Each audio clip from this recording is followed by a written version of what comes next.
Hi hello viewers, నేను మీ MSR. ఈరోజు ప్రధాన పత్రికల్లోని ప్రధాన అంశాలు మీకోసం.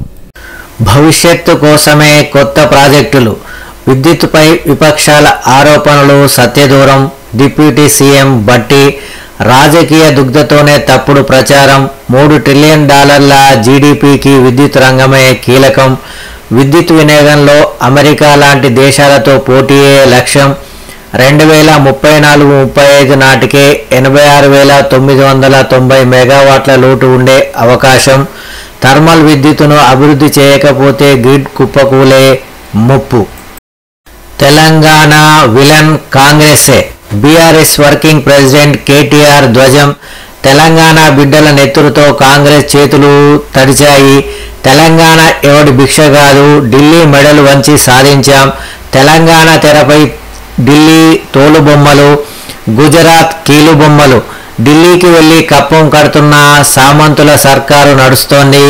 మేడిగడ్డ బరాజును బాంబులు పెట్టి పేల్చేసి దుర్మార్గం జరిగింది.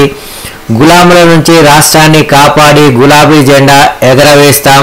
తెలంగాణ తల్లి చేతిలో మళ్లీ బతుకమ్మను ఉంచుతాం. తెలంగాణ భవన్లో బీఆర్ఎస్ దీక్షా దివస్. చివరి రోజు భారీగా నామినేషన్లు.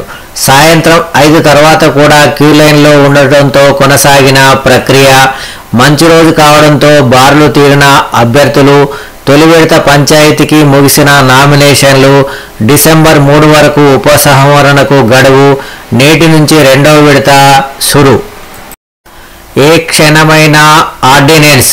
చివరి దశలో మున్సిపాలిటీల విలీనం ప్రక్రియ. జిహెచ్ఎంసీలో మున్సిపాలిటీ విలీన ప్రక్రియ చివరి దశలో ఉంది. ఈ నెల 25న హైదరాబాద్ శివార్లోని 27 మున్సిపాలిటీలను గ్రేటర్ హైదరాబాద్ మున్సిపల్ కార్పొరేషన్ జిహెచ్ఎంసీలో విలీనానికి ప్రభుత్వం వేగంగా చర్యలు తీసుకున్నట్లుగా తెలుస్తోంది. ఈ నేపథ్యంలో ప్రభుత్వం నుంచి గవర్నర్ వద్దకు ముసాయిదా ఆర్డినెన్స్ పంపినట్టుగా.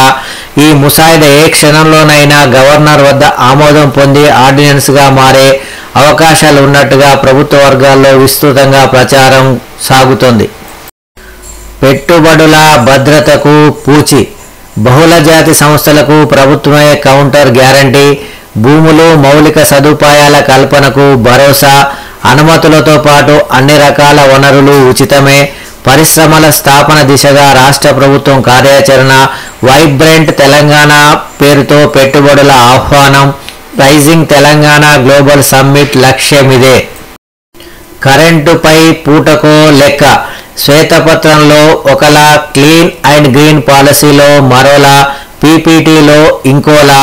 ఆర్థిక మంత్రి: మీ అవగాహన ఇంతేనా? ఇంకా శాఖపై మీకు అవగాహన రాలేదు. ఇతరులను అన్ఫిట్ ఫర్ పాలిటిక్స్ అంటారా? కమిషన్లపై ఉన్న శ్రద్ధ పాలసీపై ఉంటే ఇలాంటి పొరపాట్లు జరిగేవి కావు. మాజీ మంత్రి హరీష్ రావు మండిపాటు.